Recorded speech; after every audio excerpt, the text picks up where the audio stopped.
I greet you all in the most precious name of our Lord and Savior Jesus Christ from the Burning Land Ministry, and also I extend a very warm Christmas greetings to all of you. So let me start with a story of a Christian soldier.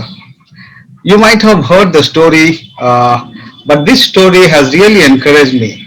There was a Christian believer or a Christian soldier uh, who used to be mocked by the other soldiers and the officer because of his faith.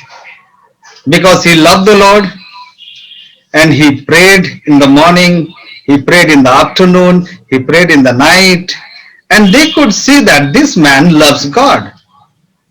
Whereas the other people, they said that there is no reason to love God, there is no God.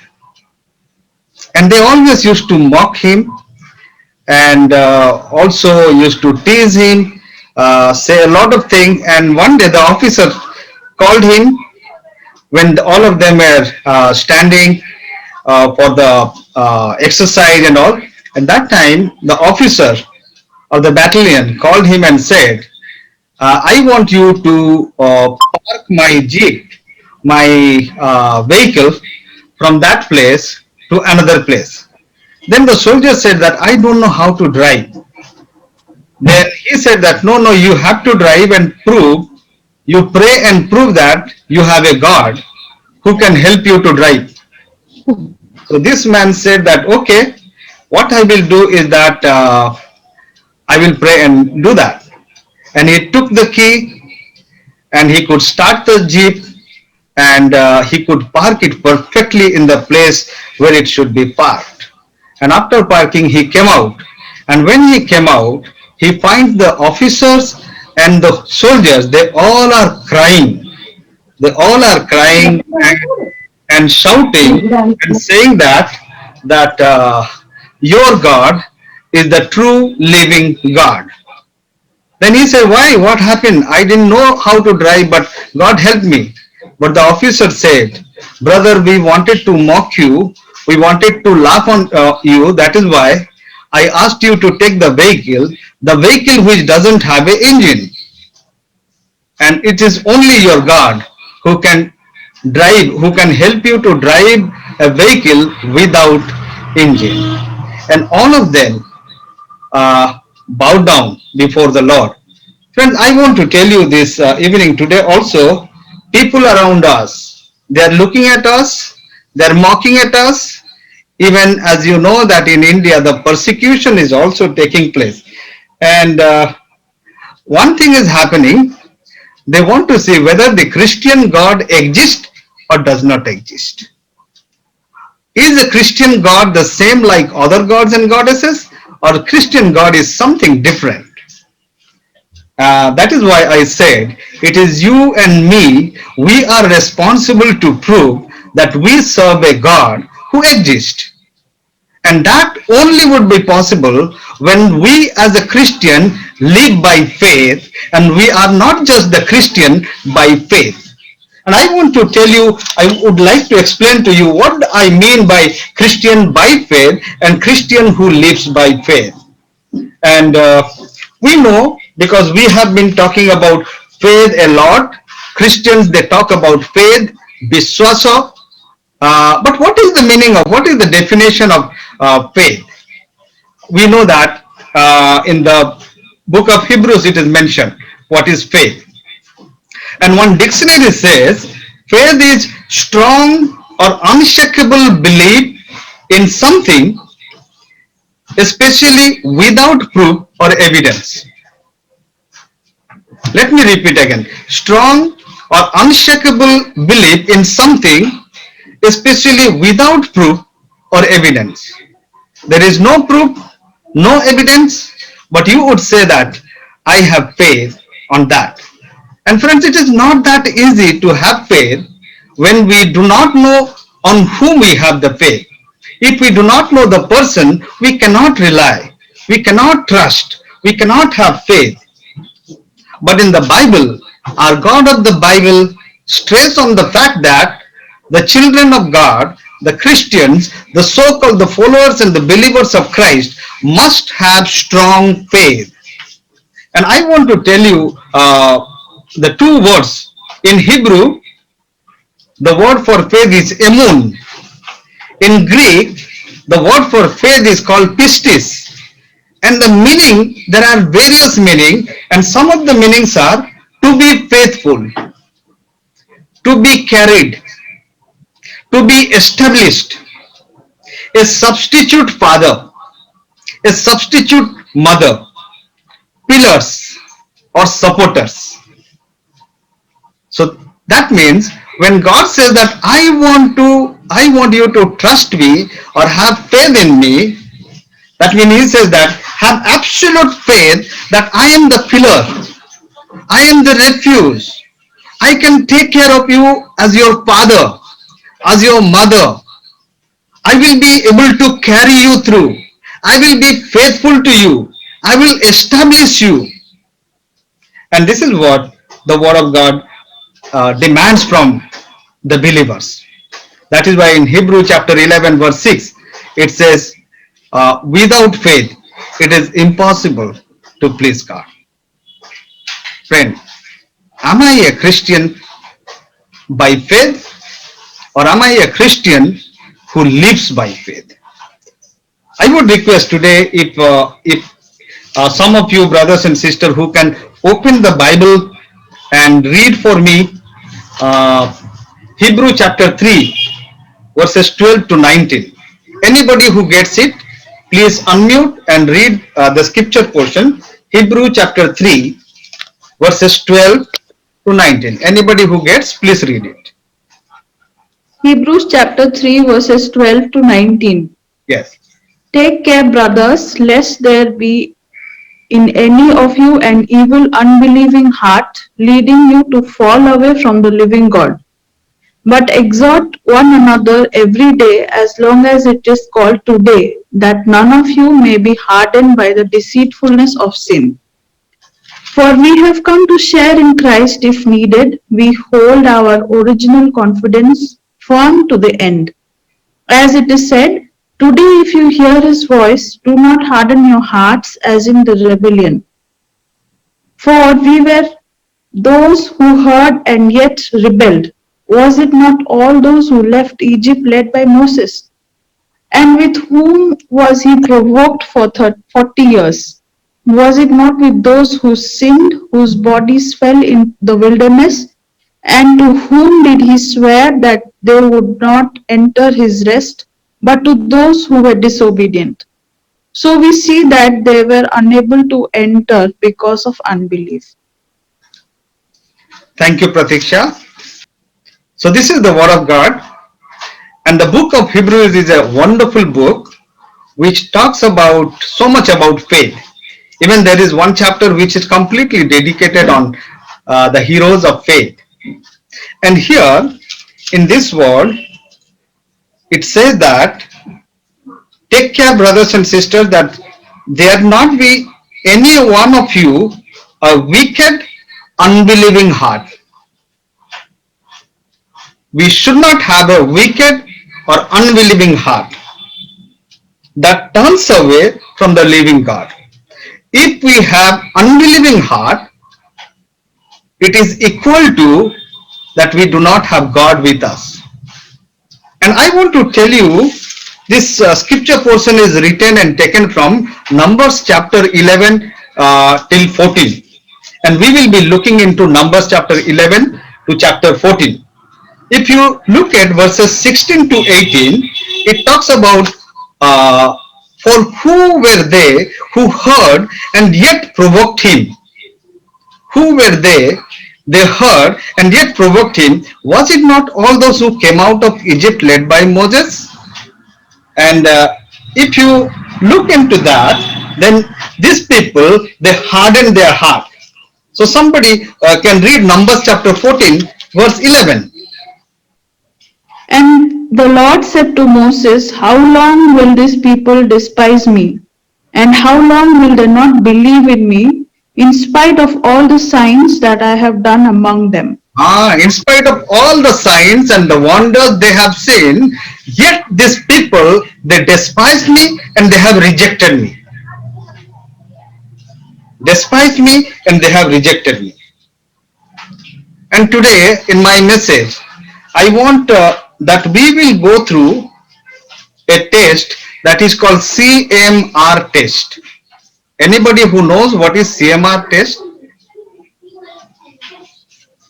Any medical doctor or anyone who can tell about CMR test?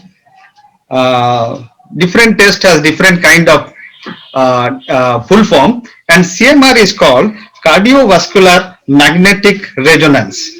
Cardiovascular magnetic resonance, and this particular test is done for the heart. And I also want to do today for myself and for all of us CMR test to look into our heart. Let's look to number chapter 11, the first C in this CMR test. If you look to number chapter 11, here we see the book of Numbers is a wonderful book which talks about the Israel history. If you go from chapter 1 till chapter 8, there you find that the Israelites, they have come out of Egypt and they have been settled in Sinai and they have been doing very well. But in chapter 9, that we see that the presence of the Lord is lifted up from the tabernacle, and the Lord said, now you move. And then we see in chapter 9 and chapter 10, we see that how the Lord is asking the people to move from Sinai, where they were more than 2 years settled. Now they have to move. And when they move, because they were settled, they were comfortable, they were finding, okay, you Moses, you brought us out, but here we have been staying for a long time. But now the Lord said, move. And when they have started moving, the first C that comes in their heart, that we can see in Numbers chapter 11, verse 1. And the people complained in the hearing of the Lord about their misfortunes, and when the Lord heard it, his anger was kindled, and the fire of the Lord burned among them and consumed some outlying parts of the camp. So this is what happened. Now these people, they were comfortable, but when the Lord said little problem is coming, or maybe I want to take you to Canaan, so you have to move. You have to move. And the moment they have started moving, these people, how many were there? It was not a small number. And when Moses counted, it was like men in number like 6 lakhs. So you can count that 6 lakhs men, then their family. So it is a huge number. And all of them, they started complaining. And also in my Bible, it says whining. Complain and whine. The Israelites complain and whine. Whine means what, you know? A long, high pitch complaining complaining thing. Like complaining comes when we start comparing. Many times complaining spirit we get when we start comparing. So these people, they are comparing. In Egypt we were good. If you go to the following verses, they are saying that in Egypt we are getting so many good food, but now we are not getting food. Verse 5, verse 6 says, we remember the fish we ate freely and without cost in Egypt, the cucumber, melons, leeks, onions, garlic. We were eating all these things. But now our appetite is gone. There is nothing at all to be seen but this manna. The Lord is providing only this kind of food. So when we start comparing, that time we get complaining spirit. So Joseph's brother also compared themselves with Joseph, and they started complaining. Martha looked at Mary that's sitting at the feet of Jesus, and Martha started comparing. So Martha also started complaining. So friend, these people, they started complaining. But believers, those who live by faith, the Bible says we should not complain. James chapter 5 verse 9. Do not grumble against each other, brothers, so that you may not be judged. Behold, the judge is standing at the door. Behold, thank you, Pratiksha. Behold, the judge is standing at the door. So do not grumble against each other. Do not complain about each other. And the moment we start complaining about each other, the Bible says that we will be also judged because we are complaining. And if we look at Numbers 11, verses 31 to 35, these people who were thinking about food, God said that I want to provide you food. You want to eat meat? Even Moses is crying to the Lord, saying that, Lord, from where will I get meat? And the Lord said, I can provide. Moses, you have seen what I have done. You have seen how I have delivered you. You have seen how I have taken care of you. And from Numbers chapter 11, that we see that 31 to 35, Lord provided, Lord provided quail. I don't know how many of you love quail or eaten quail. I don't know. I wanted to see what kind of quail it is. You know, when I was looking at quail, quail is much better than chicken. Quail is little smaller in size than chicken. Chicken doesn't have vitamins, but quail has. And also quail has a lot of iron. At this point, I need lot of iron. I'm eating lot of things so that I can get a better hemoglobin. Because my hemoglobin went down, so I became sick. And you know, God provided this kind of food where quail came and fell and complete covered the whole camp. And the Bible says that from every side the quail was so much. It says that 3 feet from the ground the quail was there. From somewhere it came. And the Lord said, eat now. Eat. You are complaining? Eat now. And what happened? Numbers chapter 11, verse 33. While the meat was yet between their teeth, before it was consumed, the anger of the Lord was kindled against the people, and the Lord struck down the people with a very great plague. Thank you. And the Lord struck them with a very severe plague. Why? Because these people complained. Friend, think about us. How is my life? If I look into the past, I see God has done so many things. Am I forgetting that? And am I complaining about my present situation?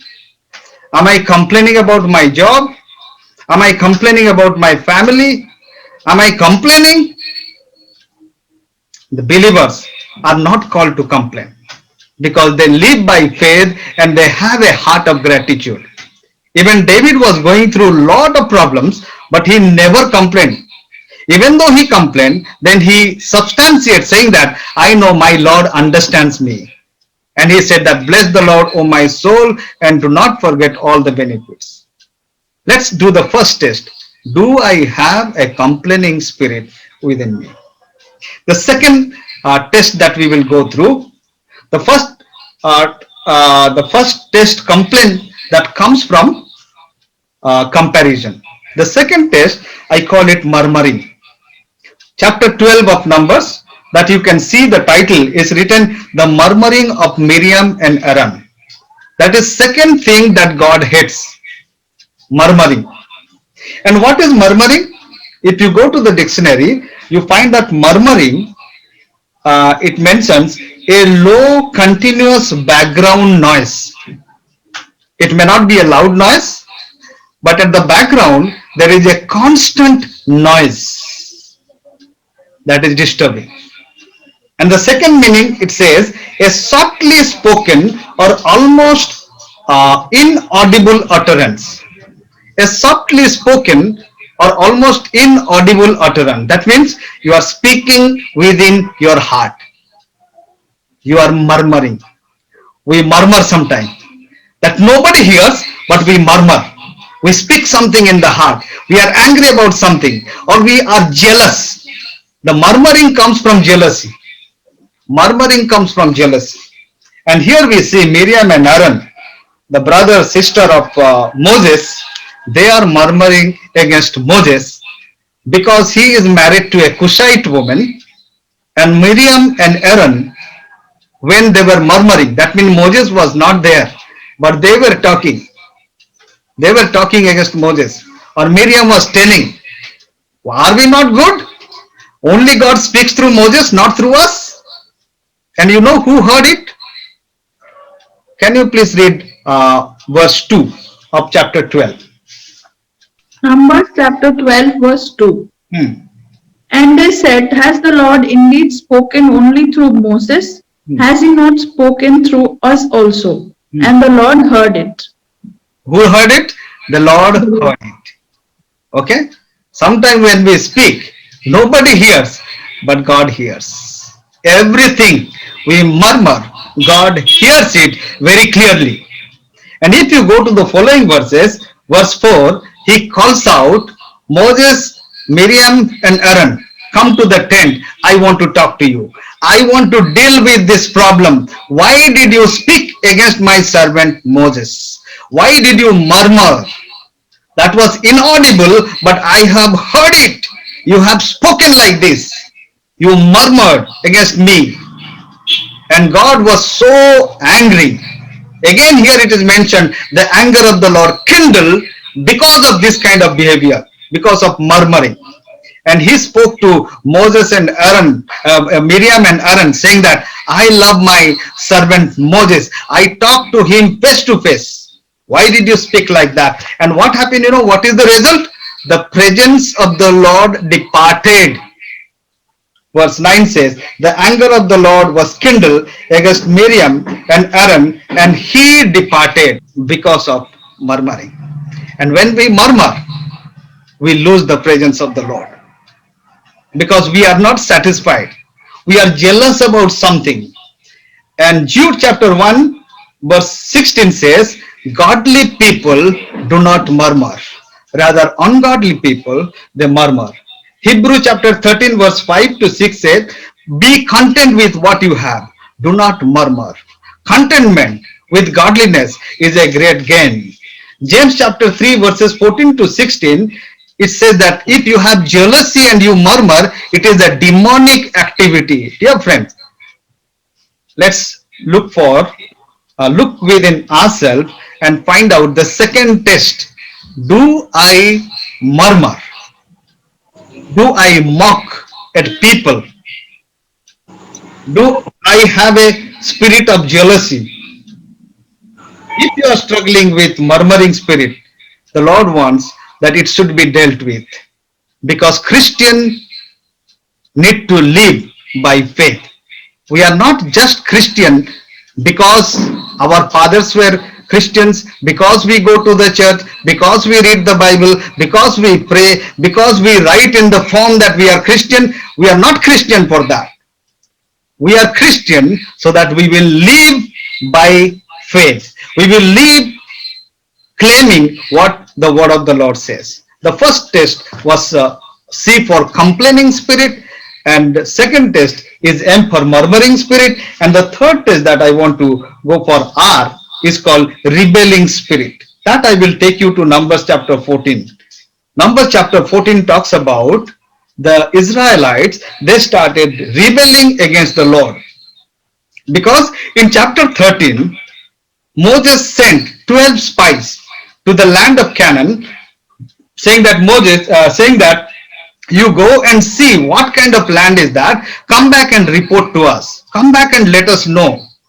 And these 12 spies, they went and they came back, and 10 of them, they said something. 2 of them, they said something else. 10 of them, when they return back, they say, yes, the land is really good. The fruits are really good. The land is really very profitable. But there was a but, saying that there are people who are big giants, and we will be killed We will be devoured.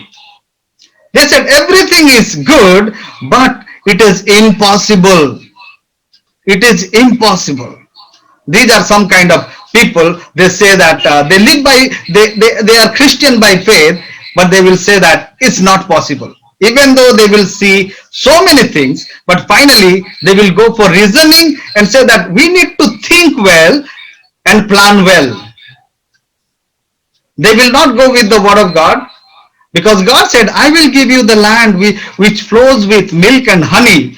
But they say that we can't trust that, Lord. We can't trust that.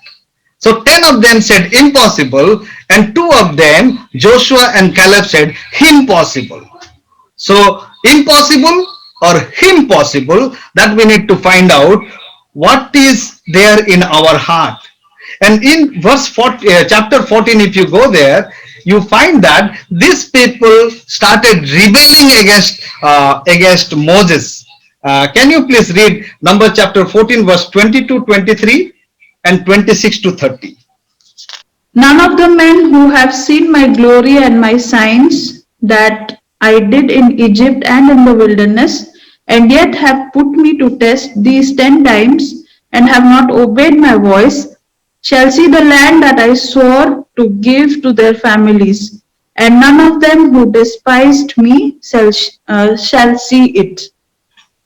Then verse 26 to 30. And the Lord spoke to Moses and to Aaron, saying, How long shall this wicked congregation grumble against me? I have heard the grumblings of the people of Israel, which they grumble against me. Say to them, As I live, declares the Lord, what you have said in my hearing I will do to you. And your dead bodies shall fall in this wilderness, and of all your number listed in the census from 20 years old and upward, who have grumbled against me, not one shall come into the land where I swore that I would make you dwell, except Caleb the son of Jephunneh and Joshua the son of Nun. Thank you. And here we see rebelling is something that we go exactly against what the Lord wants. Rebelling is something we go against the Lord. And these people, they came to the camp and spread the rumor saying that we are going to be killed, we will be devoured, and our children will be plundered, and everything will be completely, it will go, and nothing will remain with us. And even they said that let's prepare another leader and go back to Egypt. We don't want to stay here. And you know what the Lord said? The consequence that Lord said, because you have said that, the same thing I will do with you. You will not enter my rest, you will not enter into Canaan, but your dead bodies will be lying in the wilderness for 40 years. Because you have rebelled against me, and because you have developed a kind of rebelling spirit. Not only you have a rebelling spirit, you are spreading it. That means the people also would not trust in the Lord. Dear friends, many times the same thing also happens with us. Think about the time, sometime we have said, Lord, let me die. I don't like this life. Sometimes we get angry and say something. If the Lord says, you have said and I will do that, think about that moment. Let's do a CMR test. Do I have a rebelling spirit? And when I was going through this COVID pain, I knew that it is a very painful situation when I was not being able to breathe properly, and the doctor said that I have to go to the ventilation, and there was so many things. At that time it is difficult to trust because you go through pain. But Christian who live by faith will say that, Lord, because you have said, I will trust you wholeheartedly. I will trust you wholeheartedly. Friend, let's check within ourselves. Do I have a rebelling spirit? Do I speak unnecessary thing? If the Lord says, this is what I am going to do with you, we will be destroyed. Christians, we are not Christian just by faith, but we need to be Christians live by faith. You may ask me how to live by faith. Again, we go back to the same chapter that we read in the beginning, Hebrews chapter 3, and we look at verse 12. Sorry. Hebrews chapter 3, verse 12. Take care, brothers, lest there be in any of you an evil, unbelieving heart, leading you to fall away from the living God. The first thing we need to do, take care of your heart. If we want to live by faith, every day we need to take care of our heart, because the heart of the problem is the problem of the heart. Christians get into problem because of the issues of the heart, nothing else. Because in the heart, disbelief comes. And the Lord is saying here that be careful, take care of your heart so that you don't doubt God. You don't harbor anything wrong against God. If you have said, I have decided to follow Jesus, your yes should be yes, your no should be no. There should not be any doubt. Take care. And how we do that? Through prayer, through studying the word, through fellowship, through trying to see by hearing the message and find out, do I live by faith or am I a Christian by faith? The first one is take care of your heart. The second one, verse 13. But exhort one another every day, as long as it is called today, that none of you may be hardened by the deceitfulness of sin. Thank you. It can happen that by the deceitfulness of sin, our heart will be hardened. And what we need to do? Encourage one another. Encourage one another every day. Dear brothers and sisters, we need to encourage one another. In our family, somebody may be going through some kind of problem. Just encourage. Don't worry. Our God is a living God. We need to live by faith.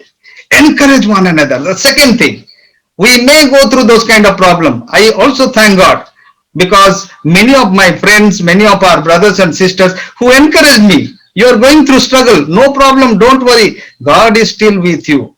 I am thankful to Brother Amar who came and encouraged me, prayed for me, Brother Gyano and Sister Jita and Sister Sarita, all of them. They all came and said, don't worry, God will protect you. Encourage one another. You know, that encouragement helped me and my wife just to hold on to the Lord, saying that, Lord, we want to trust you. Even though I walk through the valley of shadow of death, I will fear no evil, for you are with me. The second thing we need to do, encourage one another. Friends, if there is anybody who needs your encouragement, after this message, after this service, will you encourage? Just call and say, God is with you, don't worry. Because we serve a living God. And the third thing is verse 14. For we have come to share in Christ if indeed we hold our original confidence firm to the end. Amen. The third thing we need to do, hold firm to our newborn confidence, the confidence that we had when we received Jesus Christ. That confidence God is looking for. Hold firm, strongly hold it, don't leave it. Hold it. Why? Because we are partakers of Christ. We are not partakers of any denomination. We are not partakers of any church. We are not partakers of any family status. We are partakers of Christ. We are partakers of Christ. Because Christ died on the cross, shed his blood, and he said, I have come so that you may have life in abundance. And those who live by faith, they enjoy. And they are the people who know that Christ has given the life. I was explaining to my two daughters about the living water that overflows. Living water that overflows. That is how we can take care of our trust in the Lord. We can hold firm. The new faith. That is what the complaint about in book of Revelation we see, Ephesians, that you have forsaken your first love. Friends, I challenge you. The Lord never changes. The Lord whom you gave your heart in the beginning, he is the same even today. After 10 years or 20 years or 40 years or 50 years, he is the same. But my love has changed. So let's do a CMR test of our heart.